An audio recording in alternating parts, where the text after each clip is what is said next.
Hello my dear students, ಹೇಗಿದ್ದೀರಾ ಎಲ್ಲರೂ? Welcome to Pallavi tutorials. ನಿಮಗೆ ನಾಳೆ ನಡೆಯುವಂತಹ ಎಕ್ಸಾಮಿಗೆ one of the most important concept ಅಂತ ಹೇಳಿದ್ರೆ ಅದು ಲಿಂಕರ್ಸ್. ಒಂದು ಸೆಂಟೆನ್ಸಿಂದ ಇನ್ನೊಂದು ಸೆಂಟೆನ್ಸ್ನ ಕಂಬೈಂಡ್ ಮಾಡೋದಾಗಿರ್ಬೋದು, ಜಾಯಿನ್ ಮಾಡೋದಾಗಿರ್ಬೋದು, ಅಥವಾ ಒಂದು ಸೆಂಟೆನ್ಸಿಗೂ ಇನ್ನೊಂದು ಸೆಂಟೆನ್ಸಿಗೂ ಕಂಪ್ಯಾರಿಸನ್ ಮಾಡೋದಾಗಿರಬಹುದು, ಅಥವಾ ಒಂದು ಸೆಂಟೆನ್ಸಿಗೂ ಇನ್ನೊಂದು ಸೆಂಟೆನ್ಸಲ್ಲಿ ಇರುವಂತಹ ಕಂಡೀಷನ್ಸ್ ಆಗಿರಬಹುದು, ಕಾಂಟ್ರಾಸ್ಟ್ ಆಗಿರಬಹುದು. ಇದನ್ನೆಲ್ಲ ನಾವು ಐಡೆಂಟಿಫೈ ಮಾಡೋಕ್ಕೋಸ್ಕರ ಲಿಂಕರ್ಸನ್ನ ಯೂಸ್ ಮಾಡ್ತೀವಿ. ಅಂದರೆ ಅವರೊಂದು 4 ಸೆಂಟೆನ್ಸ್ ಕೊಟ್ಟಿರ್ತಾರೆ ಅಂತ ಹೇಳಿದ್ರೆ ಆ 4 ಸೆಂಟೆನ್ಸ್ನ ಕಂಪ್ಯಾರಿಸನ್ನು, ಅಡಿಷನ್ನು ಏನೋ ಒಂದು ಮಾಡಲಿಕ್ಕೆ ನಮಗೆ ಒಂದಿಷ್ಟು ವರ್ಡ್ಸ್ಗಳು ಬೇಕು, ಆ ಲಿಂಕರ್ಸ್ಗಳು ಬೇಕು. ಅದನ್ನು ಅವ್ರು ಕೊಟ್ಟಿರ್ತಾರೆ. ರೈಟ್ ಲಿಂಕರ್ಸ್ನ ನೀವೇನು ಮಾಡಬೇಕು, ಆ ಡ್ಯಾಶಲ್ಲಿ ಫಿಲಪ್ ಮಾಡಬೇಕು. ಅವ್ರು ಕೊಟ್ಟಿರುವಂಥ ಲಿಂಕರ್ಸ್ನೇ ಯಾವ್ಯಾವ ಪ್ಲೇಸಿಗೆ ಏನೇನು ಲಿಂಕರ್ಸ್ ಬರುತ್ತೆ ಅಂತ ಹೇಳ್ಕೊಂಡು ನೀವು ಫಿಲಪ್ ಮಾಡಿ ಬಂದರೆ ನಿಮಗೆ 4 ಮಾರ್ಕ್ಸ್ ಸಿಗುತ್ತೆ. ಬ್ಲೈಂಡಾಗಿ ಒಂದೇ ಪೇಪರಲ್ಲಿ ಯಾವುದೋ ಇಲ್ಲಿ ಕೊಟ್ಟಿರ್ತಾರೆ ಯಾವುದೋ ಒಂದು ಬರೆದು ಬಂದರೆ ಆಯಿತು ಆ ರೀತಿ ಯೋಚನೆ ಮಾಡ್ಕೊಂಡು ಹೋಗಬೇಡಿ. ಅವರೇ 4 ವರ್ಡ್ಸ್ ಲಿಂಕಿಂಗ್ ವರ್ಡ್ಸ್ ಕೊಟ್ಟಿರ್ತಾರೆ, ನೀವು ಅದನ್ನು ಲಿಂಕ್ ಮಾಡಿ ಬರೀಬೇಕು. ಬಟ್ ಬರೆಯೋದಕ್ಕಿಂತ ಮುಂಚೆ ಒಂದಿಷ್ಟು ನಾಲೆಡ್ಜ್ ಇರಲಿ ನಿಮಗೆ. ಅಂದರೆ ಲಿಂಕರ್ಸ್ ಅಂದರೆ ಯಾವ ಸಿಚುವೇಷನಲ್ಲಿ ಏನು ಲಿಂಕರ್ಸ್ ಬರುತ್ತೆ, ಸಿಚುವೇಶನ್ ಯಾವ ರೀತಿ ಲಿಂಕರ್ಸನ್ನು ಕೇಳುತ್ತೆ ಅನ್ನೋದ್ರ ಬಗ್ಗೆ ನಿಮಗೆ ಐಡಿಯಾ ಇರಬೇಕು. ಸೊ ಎಲ್ಲ ಪೇಪರಲ್ಲೂ ಕೂಡ ಲಿಂಕರ್ಸ್ ಇದೆ. ಎಕ್ಸ್ಟ್ರಾ ನನ್ನ ಹತ್ರ ಇರುವಂಥ ಪೇಪರ್ಸ್ಗಳಲ್ಲೂ ಕೂಡ ಇದೆ. ಲಾಸ್ಟ್ ಇಯರ್ ಪೇಪರ್ಸಲ್ಲೂ ಇದೆ. ಯಾವ್ಯಾವ ಪೇಪರ್ಸಲ್ಲಿ ಲಿಂಕರ್ಸ್ ಕ್ವಶನ್ಸ್ ಇದೆ ಎಲ್ಲವನ್ನು ಕೂಡ ಈ ವಿಡಿಯೋದಲ್ಲಿ ಹೇಳ್ತೀನಿ. ಅದಕ್ಕಿಂತ ಮುಂಚೆ ಒಂದಿಷ್ಟು ಪಾಯಿಂಟ್ಸ್ಗಳನ್ನ ಒಂದು ಕಡೆ ನೋಟ್ ಡೌನ್ ಮಾಡಿಟ್ಕೊಳ್ಳಿ, ವರ್ಕ್ ಮಾಡಿ, ನಿಮಗೇನು ವೇಸ್ಟ್ ಆಗಲ್ಲ. ಏನು ಬಂದರೆ ಏನು ಬರುತ್ತೆ ಅನ್ನೋದನ್ನು ಕ್ಲೀನಾಗಿ ಬರ್ಕೊಳ್ಳಿ, ಗೊತ್ತಾಗುತ್ತೆ. ಇವಾಗ ಫಸ್ಟು ಲಿಂಕರ್ಸ್ ಅಂತ ಹೇಳಿದ್ರೆ ಫಸ್ಟ್ ಯಾವಾಗ ನಾವು ಲಿಂಕ್ ಮಾಡುವಾಗ ಯಾವುದಾದ್ರೂ ಒಂದು ಪಾಯಿಂಟನ್ನು ಆ್ಯಡ್ ಮಾಡಬೇಕು ಅಂತ ಅಂದ್ಕೊಳ್ಳಿ. ಅಂದರೆ ಒಂದು ಪಾಯಿಂಟು ಮತ್ತು ಇಲ್ಲೊಂದು ಸೆಂಟೆನ್ಸ್ ಇದೆ, ಇನ್ನೊಂದು ಸೆಂಟೆನ್ಸ್ ಇದೆ. ಇಲ್ಲಿ ನಮಗೆ ಈ ಸೆಂಟೆನ್ಸನ್ನು ಆ್ಯಡ್ ಮಾಡಬೇಕು, ಹೌದಾ? ಈ ಸೆಂಟೆನ್ಸನ್ನು ಆ್ಯಡ್ ಮಾಡಬೇಕು ಅಂತ ಹೇಳಿದ್ರೆ ಕಾಮನ್ ಆಗಿ ನಾವು ಎಂಡ್ ತಗೊಳ್ತೀವಿ, ಹೌದಾ? ಎಂಡ್ ತಗೊಳ್ತೀವಿ. ಬಟ್ ಎಲ್ಲ ಟೈಮು ಎಂಡೇ ತಗೊಳ್ಳಲ್ಲ. ಸಮ್ ಟೈಮ್ ಆಲ್ಸೋ ಅಂತ ಬರಬಹುದು, ಸಮ್ ಟೈಮ್ ಬಿಸೈಡ್ಸ್ ಅಂತ ಬರಬಹುದು, ಓಕೆನಾ? ಬಿಸೈಡ್ಸ್ ಅಂತ ಬರಬಹುದು. ಇಲ್ಲ ಒಂದು ಸೆಂಟೆನ್ಸನ್ನ ಆ್ಯಡ್ ಮಾಡುವಾಗ ಮೋರ್ ಓವರ್ ಅಂತ ಬರಬಹುದು, ಇಲ್ಲ ಸಿಮಿಲರ್ಲಿ ಅಂತ ಬರಬಹುದು. ಒಂದು ಸೆಂಟೆನ್ಸನ್ನ ಜಾಯಿನ್ ಮಾಡುವಾಗ ಸಿಮಿಲರ್ಲಿ ಅಂತ ಬರಬಹುದು, ಇಲ್ಲ ಆ್ಯಂಡ್ ದೆನ್ ಅಂತ ಕೂಡ ತಗೊಳ್ಬಹುದು. ಅವರಲ್ಲಿ ಕೊಟ್ಟಿರ್ತಾರೆ ಆಪ್ಷನ್, ನೀವು ಕನ್ಫ್ಯೂಸ್ ಆಗಬೇಡಿ. ನಾನೇನು ಹೇಳ್ತಾ ಇದ್ದೀನಿ ಅಂತ ಹೇಳಿದ್ರೆ ಒಂದು ಸೆಂಟೆನ್ಸು ಇನ್ನೊಂದು ಸೆಂಟೆನ್ಸನ್ನ ಆ್ಯಡ್ ಮಾಡ್ತಾ ಇದ್ದೀವಿ, ಅದು ಆ್ಯಡ್ ಆಗ್ತಿದೆ ಅಂತ ಹೇಳಿದ್ರೆ ಏನೇನು ವರ್ಡ್ಸ್ಗಳು ಬರುತ್ತೆ ಅನ್ನೋದನ್ನು ಹೇಳ್ತಾ ಇದ್ದೀನಿ. ಸೊ ಈ ರೀತಿಯಾಗಿ ಮೇನ್ ವರ್ಡ್ಸ್ ಬರುತ್ತೆ. ಇಲ್ಲ ಇವಾಗ ಯಾವುದೋ ಒಂದು ಟೈಮಿಗೆ ಸಂಬಂಧಪಟ್ಟ ಸೆಂಟೆನ್ಸ್ ಇದೆ ಅಂತ ಅಂದ್ಕೊಳ್ಳಿ, ಟೈಮ್ ಇದೆ, ಹೌದಾ? ನಿಮಗೆ ಗೊತ್ತಾಗ್ತದೆ ಆ ಸೆಂಟೆನ್ಸ್ ಓದಿದ್ರೆ ಇದು ಟೈಮ್ ರಿಲೇಟೆಡ್ ಅಂತ ಗೊತ್ತಾಗ್ತದೆ. ಟೈಮ್ ರಿಲೇಟೆಡ್ ಅಂತ ಹೇಳಿದ್ರೆ ಅಲ್ಲಿ ಯಾವ್ಯಾವ ಲಿಂಕರ್ಸ್ ಬರುತ್ತೆ? ವೆನ್ ಅಂತ ಬರಬಹುದು, ಅಥವಾ ವೈಲ್ ಅಂತ ಬರಬಹುದು. ವೆನ್ ಆರ್ ವೈಲ್ ಬರಬಹುದು. ಅದು ಬಿಟ್ಟರೆ ಟೈಮ್ ಇದ್ದಾಗ ಇನ್ಯಾವ್ದು ಬರ್ಬೋದು? ಬಿಫೋರು ಆಫ್ಟರು, ಇದು ಕೂಡ ಟೈಮ್, ಹೌದಾ? ಬಿಫೋರ್ ಬರಬಹುದು, ಆಫ್ಟರ್ ಬರಬಹುದು, ಇದು ಕೂಡ ಟೈಮ್ನೇ ರೆಪ್ರೆಸೆಂಟ್ ಮಾಡುತ್ತೆ.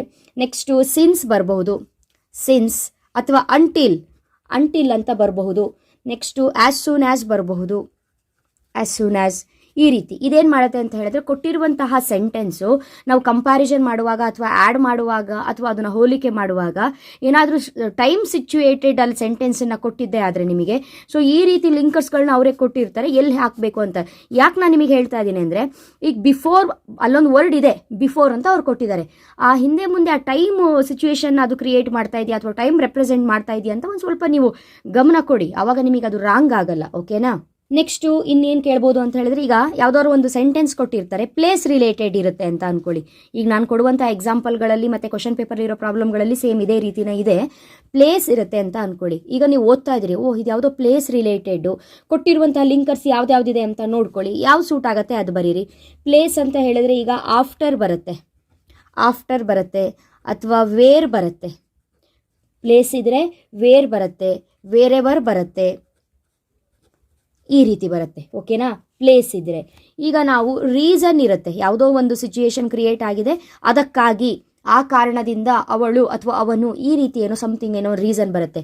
ರೀಸನ್ ಇದೆ ಆ ಸೆಂಟೆನ್ಸಲ್ಲಿ ಅಂತ ಹೇಳಿದ್ರೆ ಏನೇನು ಲಿಂಕರ್ಸ್ಗಳನ್ನ ಹಾಕಬೇಕು ರೀಸನ್ ಇದ್ದಾಗ ಅಂತ ಹೇಳಿದ್ರೆ ಬಿಕಾಸ್, ಅದಕ್ಕಾಗಿ, ಏಕೆಂದರೆ, ಬಿಕಾಸ್, ಆ್ಯಸ್. ಇದು ವೆರಿ ಇಂಪಾರ್ಟೆಂಟು. ತುಂಬ ಕಡೆ ನಿಮಗಿದು ಈ ರೀಸನ್ ಕ್ವಶನ್ಗಳೇ ಜಾಸ್ತಿ ಇದೆ ನಿಮಗೆ. ಆ್ಯಸ್ ಇರುತ್ತೆ, ರೀಸನ್ ಅಂತ ಹೇಳಿದ್ರೆ ಆ್ಯಸ್ ಇರುತ್ತೆ, ದಟ್ ಇರುತ್ತೆ, ಅಥವಾ ಫಾರ್ ಹಾಕ್ಬೋದು, ಆರ್ ಸಿನ್ಸ್ ಹಾಕ್ಬೋದು. ಇಲ್ಲೂ ಕೂಡ ಸಿನ್ಸ್ ಹಾಕ್ಬೋದು, ಓಕೆನಾ? ನೆಕ್ಸ್ಟು ಇಲ್ಲಿ ಕಂಪೇರ್ ಮಾಡುವಾಗ ಒಂದು ನೆನ್ಪಿಟ್ಕೊಳ್ಳಿ, ಆ್ಯಸ್ ಹಿ, ಆ್ಯಸ್ ಶಿ, ಈ ರೀತಿಯಾಗಿ ಕಂಪ್ಯಾರಿಸನಿಗೆ ಇದೊಂದು ವರ್ಡ್ ನೆನ್ಪಿಟ್ಕೊಳ್ಳಿ. ಸೊ ಲಿಂಕರ್ಸ್ ಕೊಡುವಾಗ ನಿಮಗೆ ಒಂದೊಂದು ಐಡಿಯಾ ಬರುತ್ತೆ. ಇವಾಗ ನೆಕ್ಸ್ಟು ಬಟ್ ಇದೆ. ಬಟ್ ಎಲ್ಲ ಕಡೆ ಆಲ್ಮೋಸ್ಟ್ ನಿಮಗೆ ಹೆಲ್ಪ್ ಆಗುತ್ತೆ. ಹಾಗಾಗಿ ಈ ಒಂದು ವರ್ಡ್ ಲಿಂಕರ್ ವರ್ಡ್ ಕೂಡ ನೆನಪಿರಬೇಕು. ಹಾಗಾದರೆ ಕ್ವಶನ್ ಯಾವ ರೀತಿ ಇದೆ, ಏನು ಲಿಂಕ್ ಮಾಡಿದ್ದಾರೆ, ಯಾವ ರೀತಿ ಲಿಂಕ್ ಮಾಡಿದ್ದಾರೆ ಅಂತ ಒಂದೊಂದೇ ನೋಡ್ತಾ ಹೋಗೋಣ ನೋಡಿ. ಇಲ್ಲಿ Rani Chennabhairadevi was the longest ruling queen in Indian history. ಓಕೆನಾ. Dash ruled Nagire province for 54 years. ಅಲ್ಲಿಗೆ Rani Chennabhairadevi was the longest. ಅಲ್ಲಿ ನೋಡಿ, ರಾಣಿ ಚೆನ್ನಭೈರಾದೇವಿ ನೇಮು, ಹೌದಾ. ಅವರು longest ruling queen in Indian history. ಯಾರು? Who ruled. ಇಲ್ಲಿ ಬೈ ಚಾನ್ಸ್ ಇಲ್ಲಿ ಹೂ ಬರೋದು ನಿಮಗೆ ಗೊತ್ತಾಗಿಲ್ಲ. ನೆಕ್ಸ್ಟ್ ಕಂಟಿನ್ಯೂ ಸೆಂಟೆನ್ಸ್ ಓದಿ, ನೆಕ್ಸ್ಟ್ ಏನು ಫಿಲಪ್ ಮಾಡ್ತೀರಿ ಉಳಿದು ಅಲ್ಲಿ ಬರುತ್ತೆ ಅಂತ ಗೊತ್ತಾಗುತ್ತೆ. 54 years ಡ್ಯಾಶ್ ಹಿಸ್ಟರಿ ಬುಕ್ಸ್. ನೋಡಿ ಇಲ್ಲಿ, history books don't make enough space for. ಅಂದರೆ ರಾಣಿ ಚೆನ್ನಭೈರಾದೇವಿ ಅಷ್ಟು ಲಾಂಗ್ ರೂಲಿಂಗ್ ಕ್ವೀನ್ ಆಗಿದ್ರು ಕೂಡ ಹಿಸ್ಟ್ರಿ ಬುಕ್ಸಲ್ಲಿ ಅವರಿಗೆ ಜಾಸ್ತಿ, ಅಂದರೆ ಹಿಸ್ಟ್ರಿಯಲ್ಲಿ ಅವ್ರಿಗೆ ಅಷ್ಟು ಸ್ಥಾನಮಾನ ಇಲ್ಲ, ಜಾಗ ಕೊಟ್ಟಿಲ್ಲ ಅಂತ ಆಗುತ್ತೆ. ಬಟ್ ಆದರೆ ಅವರಿಗೆ ಸರಿಯಾದ ಸ್ಥಾನಮಾನ ಸಿಕ್ಕಿಲ್ಲ. ಬಟ್ ಆ್ಯಸ್ ಶಿ, ಆ್ಯಸ್ ನಾ ಹೇಳಿದೆ, ಆ್ಯಸ್ ಶಿ, ಆ್ಯಸ್ ಹಿ, ಹೌದಾ. As she was only A ruler under Vijayanagara empire ಅಂತ ಇದೆ. Dash she was popular for ಅಂದರೆ ಜಸ್ಟ್ ರಾಣಿಯಾಗಿ ಮಾತ್ರ ಅಲ್ಲ, ಹೊರತಾಗಿ, ಬಿಸೈಡ್ಸ್, ಹೌದಾ. ನಾನು ಆಲ್ರೆಡಿ ನಿಮಗೆ ಬಿಸೈಡ್ಸ್ ಎಲ್ಲ ಎಲ್ಲೆಲ್ಲಿ ಬರುತ್ತೆ. ಆ್ಯಂಡ್ ಆಲ್ಸೋ, ಇಲ್ಲಿ ಆಲ್ಸೋ ಬರ್ತಿತ್ತು. Also she was popular for, also ಕೊಟ್ಟಿದ್ರೆ ಇಲ್ಲಿ also she was popular for exporting paper ಬರ್ತಿತ್ತು. ಆಲ್ಸೋ ಕೊಟ್ಟಿಲ್ಲ, ಅಥವಾ ಇಲ್ಲಿ ಆ್ಯಂಡ್ ಕೊಡ್ಬೋದಿತ್ತು, ಕೊಟ್ಟಿಲ್ಲ. ಅವ್ರೇನು ಕೊಟ್ಟಿದ್ದಾರೆ? ಬಿಸೈಡ್ಸ್ ಕೊಟ್ಟಿದ್ದಾರೆ. ಬಿಸೈಡ್ಸು ಕೂಡ ಆಲ್ಸೋ ಆ್ಯಂಡ್ ಇದಕ್ಕೆ ಒಂದು ಸ್ವಲ್ಪ ಏನಾಗುತ್ತೆ, ಅಡಿಷನ್ ಆಗುತ್ತೆ. ಅಡಿಷನ್ ಸೆಂಟೆನ್ಸಿಗೆ ಬರುತ್ತೆ ಬಿಸೈಡ್ಸು ಕೂಡ. Besides she was popular for exporting pepper and other spices to European and Arab regions. ಓಕೆನಾ. ಅಲ್ಲಿವಾಗ ಆಲ್ಸೋ ನಾವು ಓದುವಾಗ ನಮ್ಮ ಬಾಯಿಗೆ ಅದು ಆಲ್ಸೋ ಅಂತಲೇ ಬಂದುಬಿಡುತ್ತೆ. ಸೊ ಆಲ್ಸೋ ಕೊಟ್ಟಿಲ್ಲ, ಆಲ್ಸೋ ಪರವಾಗಿ ಬಿಸೈಡ್ಸ್ ಕೊಟ್ಟಿದ್ದಾರೆ, ಬಿಸೈಡ್ಸ್ ಹಾಕಿ. ಸೊ ಉಳಿದಿರೋದು ಯಾವುದು? ಹೂ, ಅದನ್ನು ಬರಿಬೇಕು. ಹಾಗಾದರೆ ನೆಕ್ಸ್ಟ್ ಪೇಪರಲ್ಲಿ ಹೇಗೆ ಕೊಟ್ಟಿದ್ದಾರೆ ಅನ್ನೋದನ್ನು ನೋಡೋಣ. ಒಂದು 7-8 ಇದೇ ರೀತಿ ನೀವು ಪ್ಯಾರಾಗ್ರಾಫ್, ಲಿಂಕರ್ ಪ್ಯಾರಾಗ್ರಾಫ್ ನೋಡ್ಕೊಬಿಟ್ರೆ ಈಸಿ ಆಗುತ್ತೆ ಮಕ್ಕಳೇ. ಓಕೆನಾ. ಇಲ್ಲಿ butter making begins with the cow. ಓಕೆನಾ. Butter making begins with the cow dash the milk of Jersey has a high percentage of milk fat in it. Butter making ಶುರುವಾಗಿದ್ದು with the cow, ಆದರೆ because the milk of Jersey has a high percentage of milk fat ಅಂತೆ. They are sometimes called the butter breeds. ಮುಗೀತು. The milk is obtained ಅಂತೆ. The milk is obtained after the milk is obtained. Time before after time ಹೇಳಿದ್ದೆ. Milk ತಗೊಂಡಾದ್ಮೇಲೆ after the milk is obtained the cream is separated. The cream is dash sourced by letting it stand at room temperature. ಇಲ್ಲಿ ಏನು ಹೇಳಿದ್ದಾರೆ?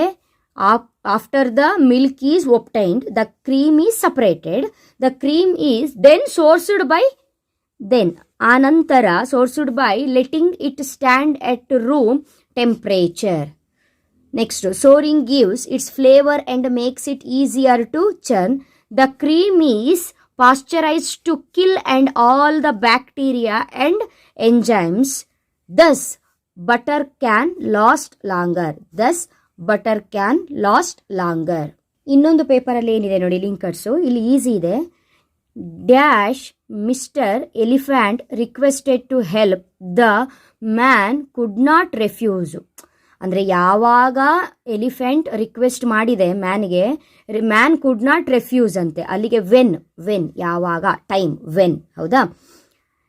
As he, ನಾ ಇದು ಹೇಳೇ ಬಿಟ್ಟಿದ್ದೆ ನಿಮಗೆ. ಆ್ಯಸ್ ಹಿ, ಆ್ಯಸ್ ಶಿ, ಇದು ಮಾತ್ರ ನೆನ್ಪಿಟ್ಕೊಳ್ಳಿ. As he, as she, as ಬಂತಿಲ್ಲಿ. As he was his friend, so he decided to help mister elephant though it was raining heavily. ಯಾವಾಗ, ಇದು ಸಮಯ, ಹೌದಾ.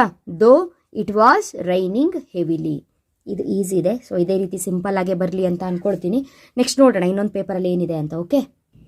ಈ ಒಂದು ಪ್ಯಾರಾ ವೆರಿ ಇಂಪಾರ್ಟೆಂಟು, ಯಾಕಂತ ಹೇಳಿದ್ರೆ 2023-24 ಬಂದಿರುವಂಥ ಲಿಂಕರ್ಸ್ಗಳನ್ನ ಕರೆಕ್ಟಾಗಿ ನೋಡ್ಕೊಳ್ಳಿ. ಇದು 2023 ಕೇಳಿರುವಂಥದ್ದು. ನೆಕ್ಸ್ಟು 2024 ಏನು ಕೇಳಿದ್ದಾರೆ ಹೇಳ್ತೀನಿ, ಓಕೆನಾ. ಇಲ್ಲಿ ಯಾವ ರೀತಿಯಾಗಿ ಕೊಟ್ಟಿದ್ದಾರೆ ಅನ್ನೋದನ್ನು ನೋಡ್ಕೊಳ್ಳಿ. ಇದೇನಿಲ್ಲ, ನಿಮಗೆ ದ ಗಾರ್ಡನರ್ ಏನಿದೆ ಆ ಸ್ಟೋರಿಯನ್ನು ಕೊಟ್ಟಿದ್ದಾರೆ. The gardener started narrating the story of Tamanna and Basavayya to the owner's wife. After proceeding with the story, he started fumbling for words, as though he had made a mistake. The owner's wife was not interested in the story. She felt like going away, but ನೋಡಿ, ನಿಮಗಿಲ್ಲಿ but ಹಾಕೋಕ್ಕೆ ಗೊತ್ತಾಗುತ್ತೆ, ಯಾಕಂದರೆ ನಿಮಗೆ already ಗೊತ್ತಿದೆ. And she ಹಾಕಕ್ಕೆ ನಿಮಗೆ ಗೊತ್ತಾಗುತ್ತೆ. As she ನೋಡಿ, ನೀವು ಇಷ್ಟೋ ತನಕ ನೋಡಿದ್ರಿಂದ ನಿಮಗೆ 1 ಮಾರ್ಕ್ ಆದರೂ ಬಂತು ಲಿಂಕರಲ್ಲಿ. ಹೇಗೆ ಅಂತ ಹೇಳಿದ್ರೆ ಆ್ಯಸ್ ಶಿ, ಆ್ಯಸ್ ಹಿ, ಇದು ಪರ್ಫೆಕ್ಟ್ ಆಯಿತು, ಹೌದಲ್ವಾ. ಆ ರೀತಿ ಸ್ವಲ್ಪ ನೀವು ಜಾಸ್ತಿ ಕ್ವಶನ್ಸ್ಗಳನ್ನ ನೋಡಿದ್ರಷ್ಟೇ ನಿಮಗೆ ಗೊತ್ತಾಗುತ್ತೆ. Stayed back as she did not want to hurt the old man, ಅಲ್ಲಿಗೆ ನೀವು ಆ್ಯಸ್ ಹಾಕ್ಬಿಡ್ತೀರಿ. She felt like going away but stayed back, but ಇಲ್ಲಿ ಬಂತು. ಸೊ ಇಲ್ಲಿ ನಿಮಗೇನು ಹಾಕಬೇಕು ಅನ್ನೋದು ಡೌಟ್ ಇರುತ್ತೆ, ಸ್ವಲ್ಪ ಯೋಚನೆ ಮಾಡಿ ಹಾಕಿ. The owner's wife dash proceeding with the story, he started time, ಆ ಟೈಮ್ ಸ್ಟಾರ್ಟ್ ಮಾಡುವಂತಹ ಟೈಮ್ ಆಫ್ಟರ್ ಬಂತು. ಉಳಿದಿರೋದು ಆ್ಯಸ್ದು ಅಲ್ಲಿ ಬರೀರಿ.